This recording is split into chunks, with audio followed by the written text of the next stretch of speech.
So recently I made pasta using my pasta dough recipe. And once I was done cutting all the strips of pappardelle, I placed them in a baking sheet on top of a floured kitchen towel.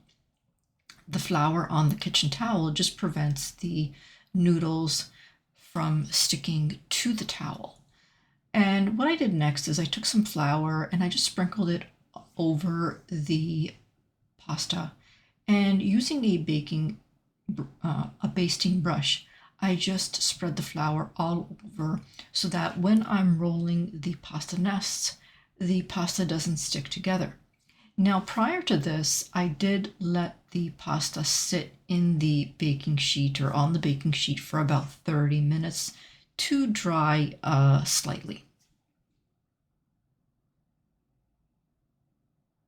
So I'm going to take a few at a time. 3 was what I found was the most that I could roll together without it being too large. So I'm grabbing it and I'm just trying to twist it as I'm laying it down on the baking sheet.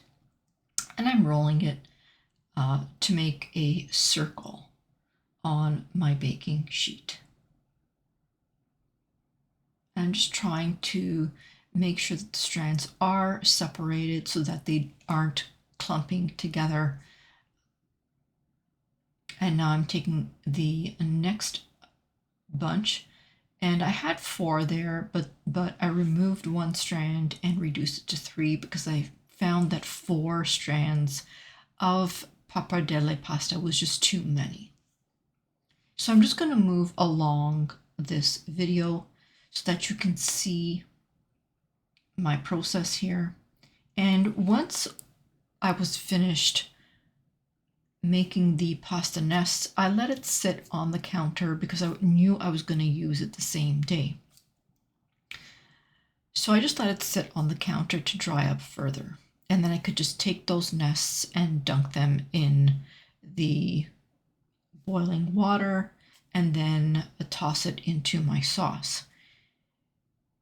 Now, from the point of where you are rolling your pasta and making the nests, you can just take the whole baking sheet with the nests on the floured towel and just place them in the freezer to freeze. And then once they're frozen solid, you can take them and you can just place them in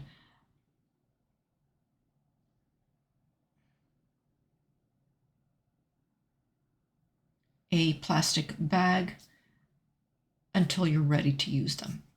Now, if you're going to be cooking pasta from frozen, you'll want to make sure that you have a lot of water in your pot and that you're using a large pot of water or a large pot, because when you place frozen items into hot water, you're going to expect that the water is going to cool down.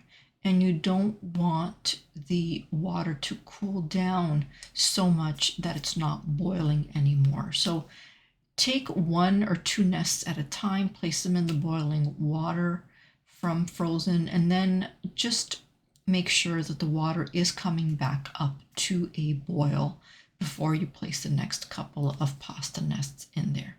And again, just make sure that you have a large pot and you have a large amount of water in that pot.